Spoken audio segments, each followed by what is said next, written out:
Hey, I'm Glenn from NLR Restoration. If you need to carry out your own water damage restoration work, knowing the proper processes and the do's and don'ts is critical to getting a good result, and can really help minimize problems down the track.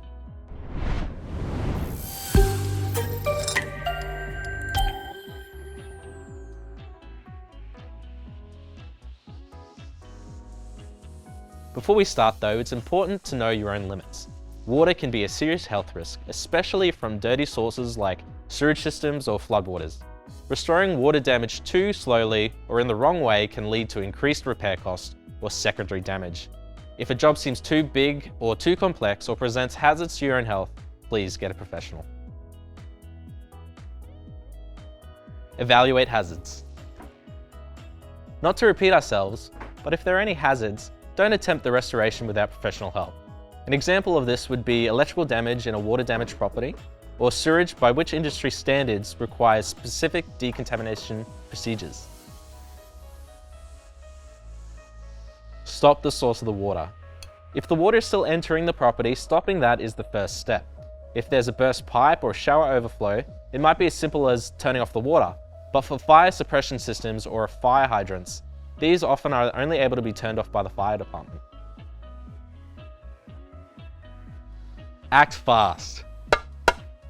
The quicker you can act to alleviate the water and dry the premises, the less damage that will be incurred. Drying quickly may avoid mold, malodor, staining, and can often be the difference between replacing carpet and building materials or saving them. Water extraction.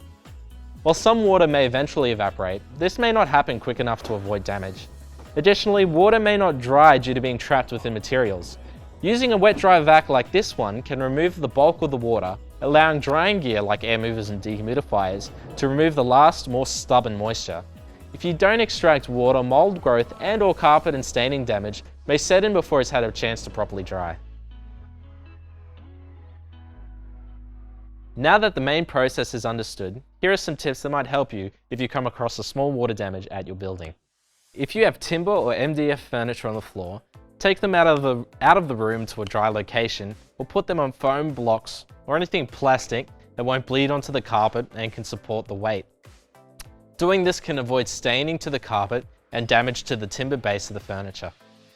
Hang or remove any wet fabrics including linen, clothes and rugs. Wash and allow them to dry outside if possible. Introduce air movement and dehumidification. Removing water is often about evaporating the water away. Air movement can greatly increase evaporation speed. If possible, introduce air movement across the surface of the wet materials. In addition to this, a dehumidifier is recommended to remove the water from the air.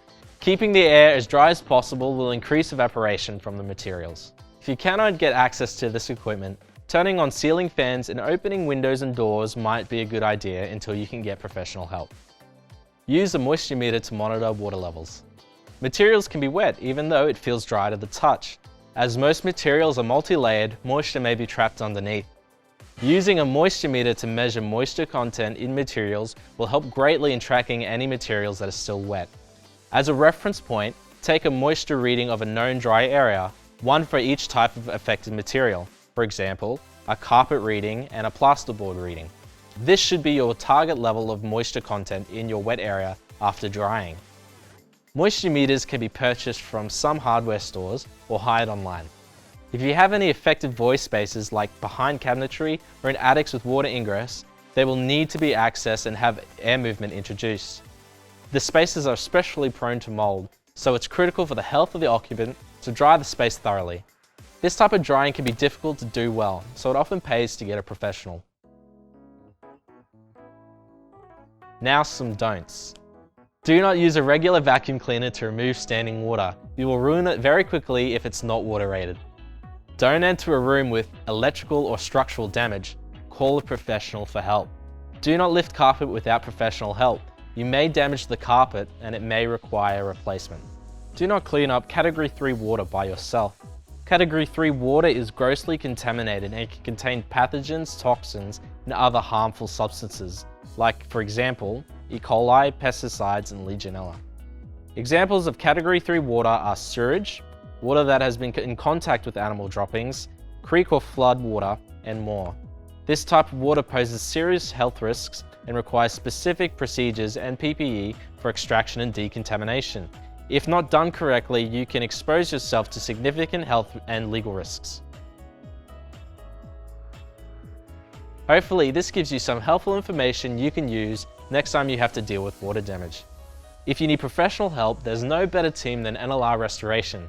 We've been in the industry for almost 20 years performing water, fire, mold, and building hygiene operations.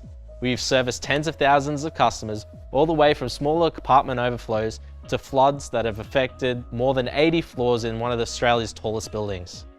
We know the importance of clear and timely communication, rapid response, and having highly skilled professionals. With offices in New South Wales and Queensland, the NLR Restoration team is ready to respond to your water, fire, mold emergency 24/7. For more information, visit us at nlr.com.au or call us on 1300 356 633.